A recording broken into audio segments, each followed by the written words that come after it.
Hello dear students, ये एक illustration ले रहे हैं जिसमें कि हमें गिवन है एक इंडक्टर 3 हेनरी के साथ 1 ओम एंड 2 हेनरी के साथ 4 ओम।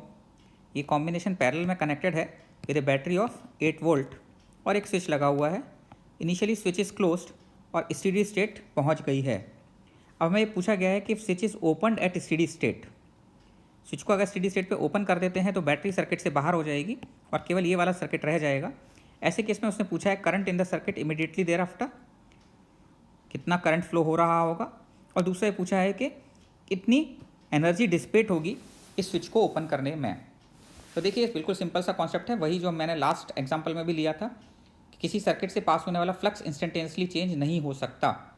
तो इनिशियली स्टेडी स्टेट पे अगर हम देखेंगे तो आपको पता है इंडक्टर को हम किससे रिप्लेस कर देते हैं, प्लेन वायर से रिप्लेस कर देते हैं स्टेडी स्टेट में। तो इंडक्टर को अगर हम प्लेन वायर से रिप्लेस करते हैं तो basically 1 ohm and 4 ohm 8 volt के साथ पैरेलल में हो जाएंगे। तो 1 ओम में 8 एम्पियर करंट फ्लो हो जाएगा और 4 ओम में 2 एम्पियर करंट फ्लो हो जाएगा, I = V/R। तो 8 एम्पियर और 2 एम्पियर करंट फ्लो होने की वजह से अगर आप इस सर्किट से पास होने वाला फ्लक्स कैलकुलेट करेंगे, फ्लक्स कैलकुलेट करने की वजह से 8 ओम एम्पियर की वजह से जो मैग्नेटिक फील्ड की यहाँ पर डायरेक्शन होती और 2 एम्पियर की वजह से इस सर्किट के अंदर जो मैग्नेटिक फील्ड की डायरेक्शन होगी, ये दोनों डायरेक्शन अपोजिट होंगी। 8 एम्पियर की वजह से और 2 एम्पियर की वजह से डायरेक्शंस मैग्नेटिक फील्ड की इस सर्किट में अपोजिट होंगी। तो इनिशियल फ्लक्स जो हम कैलकुलेट करेंगे phi = L × I, तो अगर आप इसको पॉजिटिव मानते हैं तो ये नेगेटिव हो जाएगा। और इस केस में अगर आप देखेंगे कि just after switch is open, तो just after switch is open तो अब करंट की डायरेक्शन मान लीजिए मैं कहता हूँ करंट I फ्लो हो रहा होगा, तो अब तो अपोजिट डायरेक्शन में हो नहीं सकता। अब तो पूरे सर्किट में एक ही करंट फ्लो होगा। किरचॉफ्स लॉ से किसी जंक्शन पे जो करंट आया है उतना ही करंट जाना चाहिए। तो अगर यहाँ I करंट आया है तो इधर से भी I करंट इधर चले जाना चाहिए। ऐसे केस में इस दोनों करंट की वजह से, इस करंट की वजह से भी ऊपर की तरफ और इस करंट की वजह से भी ऊपर की तरफ ही मैग्नेटिक फील्ड आएगा इसके अंदर, सर्किट के अंदर। तो ऐसे केस में अगर हम फ्लक्स कैलकुलेट करना चाहेंगे तो बेसिकली phi1 + phi2 दोनों का ऐड कर देंगे।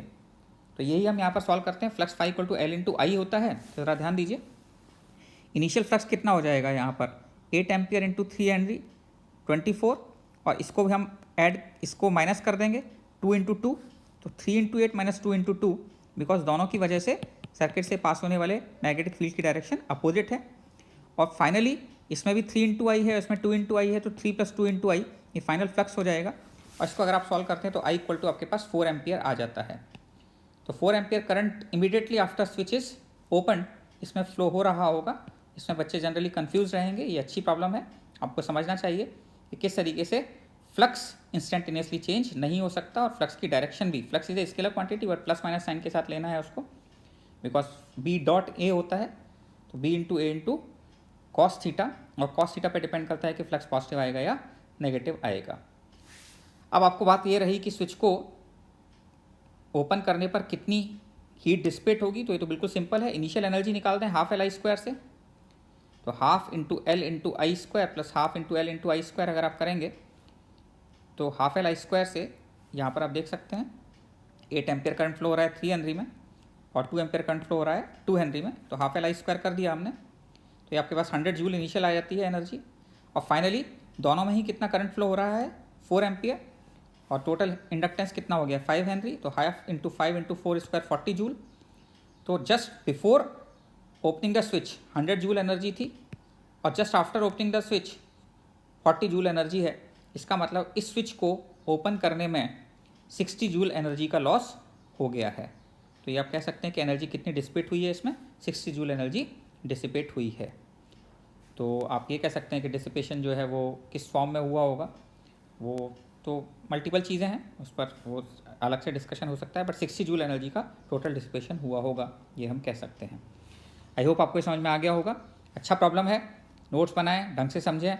इस तरह के प्रॉब्लम्स 90% चांस होते हैं कि बच्चा मिस्टेक करता है। Okay, have a good day.